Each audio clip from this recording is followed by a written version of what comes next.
Hello നെരിവേട്ട എന്ന ചിത്രത്തിൻ്റെ മൂന്നാം ദിവസത്തെ കേരള ബോക്സ് ഓഫീസ് കളക്ഷൻ റിപ്പോർട്ടാണ് ഇന്നൊരു വീഡിയോ ഭാഗത്തെ.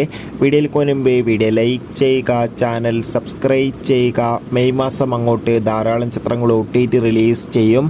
നമ്മുടെ ചാനൽ ഭാഗം പരിശോധിച്ചാൽ ആ വീഡിയോയ്ക്ക് നിങ്ങൾക്ക് കാണാൻ വേണ്ടി സാധിക്കുന്നതായിരിക്കും.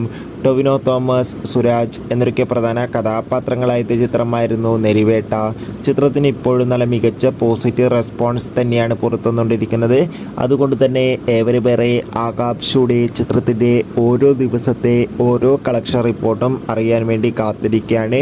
ഫൈനലി ചിത്രത്തിൻ്റെ ഇന്ന് മൂന്നാം ദിവസത്തെ ഏറ്റവും പുതിയ കളക്ഷൻ അപ്ഡേഷൻ പുറത്തുവന്നിരിക്കുകയാണ്.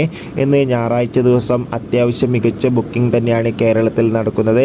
അതുകൊണ്ട് തന്നെ ഇന്ന് മാത്രം 1.5 കോടി മുതൽ 2 കോടിക്കടുത്ത് വരെ കളക്ഷൻ നേടിയെടുക്കാൻ വേണ്ടി സാധിക്കുമെന്നാണ് ട്രാക്കിംഗ് റിപ്പോർട്ടുകൾ സൂചിപ്പിക്കുന്നത്. കാത്തിരിക്കാം കൂടുതൽ ബോക്സ് ഓഫീസ് കളക്ഷൻ റിപ്പോർട്ട് അറിയാൻ വേണ്ടി. അടുത്തൊരു വീഡിയോയിൽ കാണുമ്പോൾ ഏവർക്കും ബൈ ബൈ.